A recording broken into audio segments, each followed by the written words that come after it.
Hello there.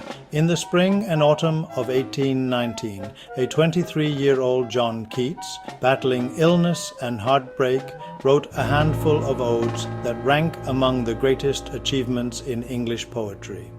Today, we explore his major odes: Ode to Psyche, Ode to a Nightingale, Ode on a Grecian Urn, Ode on Melancholy, and To Autumn, in search of a common philosophical thread.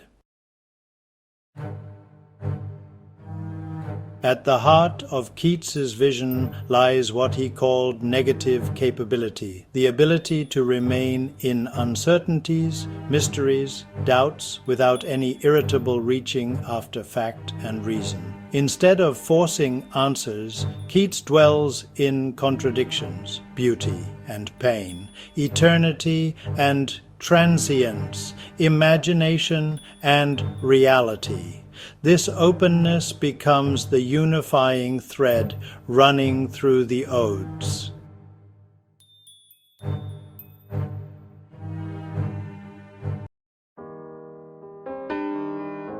Let's begin with Ode to Psyche. Keats discovers the neglected goddess of the soul and decides to become her priest. He will build her a sanctuary, not in the external world, but in some untrodden region of my mind. This ode celebrates the imagination as a creative, almost religious force. In a world losing its old myths, poetry itself becomes the new temple. It sets the stage. The poet actively shapes beauty through inner vision. Next comes the famous Ode to a Nightingale. Listening to the bird's ecstatic song, the speaker desperately wants to escape human suffering, the weariness, the fever, and the fret. He contemplates wine, then turns to poetry on the viewless wings of poesy. For a moment he rises above mortality, yet the illusion breaks. The nightingale flies away, and the poem ends with the haunting question: was it a vision or a waking dream?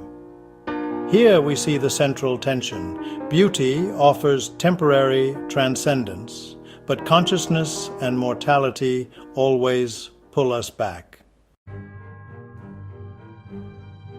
Ode on a Grecian Urn shifts focus from nature to art. The speaker addresses the silent urn with its frozen scenes of lovers, musicians, and sacrifice. Forever wilt thou love, and she be fair.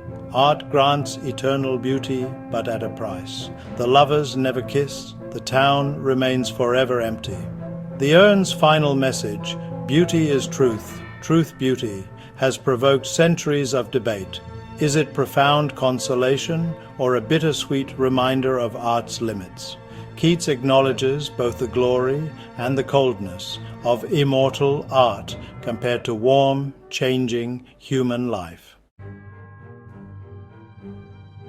In Ode on Melancholy, escapism is firmly rejected. Keats warns against drowning sorrow in lethe or poison. Instead, he urges us to glut our sorrow on beauty itself, a morning rose, a rainbow, or the eyes of a beloved, because joy and melancholy are inseparable.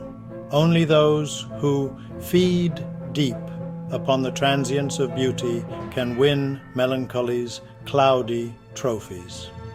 This is a heroic, stoic stance. Embrace intensity rather than numb it. Finally, To Autumn achieves a quiet, mature resolution. Keats celebrates the season of ripeness and harvest with extraordinary sensory richness. Season of mists and mellow fruitfulness, close bosom friend of the maturing sun. There is abundance, patient labor, and the gentle awareness of endings, the gathering swallows. No frantic escape, no frozen eternity, just harmonious acceptance of process and change. So, what is the common thread? Across these odes, Keats conducts a philosophical journey, awakening of imagination, desire for escape, confrontation with art's limits, embrace of melancholy, mature acceptance of life's cycles.